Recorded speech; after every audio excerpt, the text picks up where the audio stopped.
Pabili po. Ano? Tulisel, pabili nga po. Ano yon?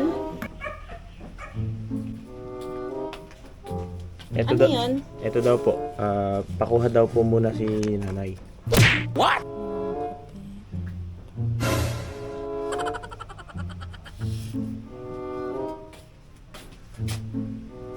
Sinong nanay? Ah, si Ate Mare. Sige. Minta, Laurel. Kailan daw to babayaran? Pag sumahod daw po sila sa paluwagan. Sahod naman sila kailan mo. Ay, hindi ko lang po alam kung kailan. Pero pag sahod na lang daw po sa paluwagan, bibigay daw. Ah, sige. Sabihin, ipaalala mo, sabi mo, ibigay din agad na. Sige po. Pag sumahod. Sige Ah, po, sige, salamat sige. po. Aga-aga namang utang nito. 5 piso pala yung buwan naman. May utang na naman.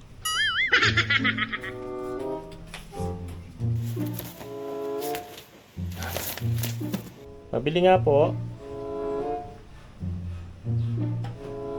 Ano? Tulisel, pakuha daw po muna si kuya. Ano daw yun?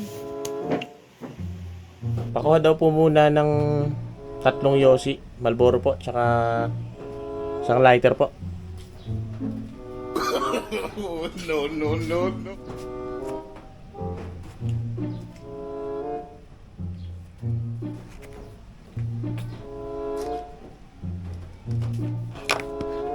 Salamat po. Mahal-mahal lang po na ng sigarilyo. Malboro pa yung utang. Ano ba yan? Puro utang. Mas may naman yung mata. No.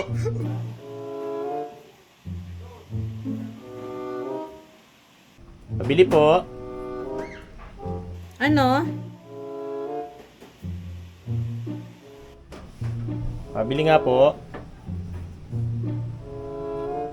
Huwag ka na naman. Ay, kukuhanin mo.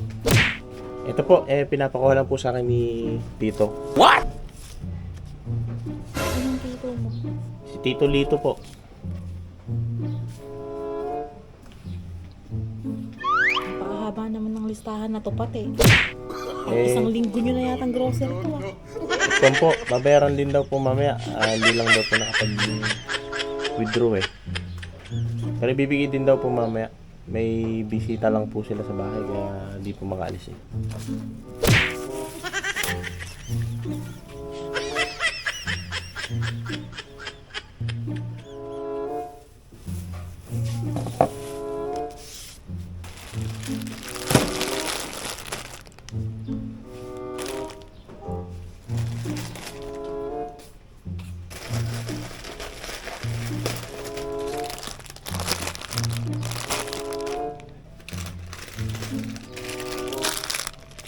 O baka may dadagdag ka pa dito. Wala na po, yan lang po yung nasa palista eh. Kailan daw to babayaran pati? Malaki tong utang na to.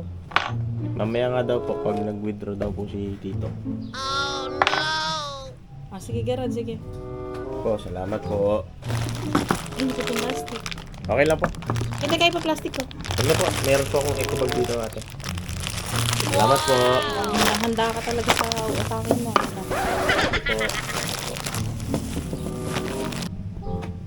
Pabili po. Pabili po. Andyan si mami mo? Sabihin mo may bumibili. Wala. Dito mo tatapusin ko pa ito. Bilhan mo na saglit.